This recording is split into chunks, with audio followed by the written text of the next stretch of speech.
Time now to check out Suzuki's big gentleman's express, the Hayabusa.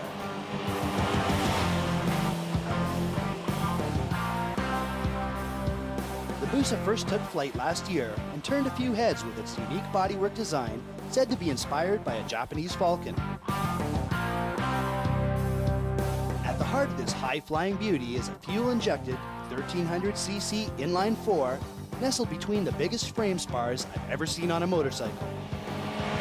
This year, Suzuki brought back the Hayabusa, sporting a dramatic new blue and silver color scheme, a move that drew rave reviews from this week's guest tester, Barb Pietkowski.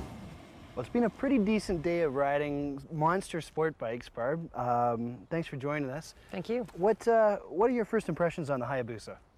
Well, I found it surprisingly comfortable. I found the power delivery nice and intentional, very smooth. I found the braking to be adequate for the acceleration, and I found it a very enjoyable bike to ride through the twisty parts of Eastern Ontario. It's a pretty sweet machine.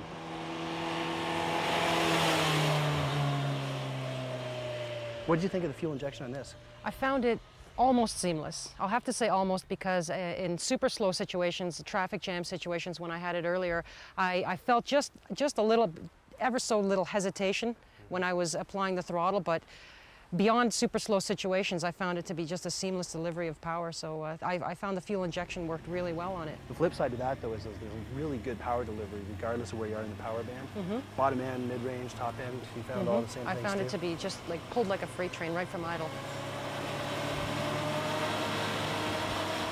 What do you think of the brakes? I find the brakes on the Hayabusa to be probably some of the best brakes going in the motorcycle world today. They got 6-piston calipers up front, floating discs, and like you pointed out, it's a pretty heavy bike, but there's enough braking power there to stand this thing on its nose. I don't know if you did that or not. No, I didn't have the opportunity to do that, but I found the brakes to be great. I didn't find them to be mushy. I found them to be nice and solid and intentional, and the firmer I squeezed, the more response I received from the brakes, so I found them to be excellent for the amount of acceleration that the bike provides. Now this bike is it's a little bit heavier than your typical, super sport motorcycle. The 1300 cc's. It's a little bigger, a little longer. Did you find it heavy steering at all? Not at all. I found the weight distribution to be very good. I found pushing it into the corners was extremely easy, and it responded really well to the slightest steering input. It's a very well designed bike, even though the claimed dry weight is 473 pounds, which is a little heavier than some of the other bikes out there, but I found it to be very easy to take through the corners.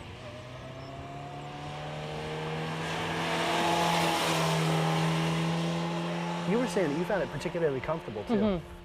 I did. I had heard a couple of people talking about the GSXR types, and they're a little more radical in the seating position, but as soon as I got on, I found it very comfortable, very well designed, and I didn't find that I was fatigued. I didn't find myself cramped up or anything. I just found it a very comfortable bike to ride. Yeah, it really, I think they originally marketed it as the gentleman's sport bike, and I think that's probably a pretty fitting description. As far as the fit and finish goes on this bike, I really like what they've done with the color, much more than the colors last year, the coppery color.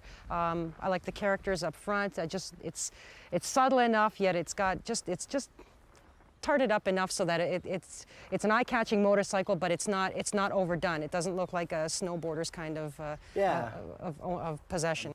The frame on this too, I find is pretty nicely finished, and I think we see this a lot on Suzuki's. Is like the welds are really clean. We have like a polished section of swing arm here. We got a matte finish here from the cast. Overall, it's like it's a really pretty motorcycle. Even the rear foot pegs. Like, check out this. It's all aerodynamic and molded. Really nice. That's some real nice attention to detail, I think. They've done a good job. Even up front, you'll notice they've integrated the indicator lights into the front there, and it really looks sharp. Yeah, that's like, that takes some time to do. It's as opposed to, just sticking them through a hole in it.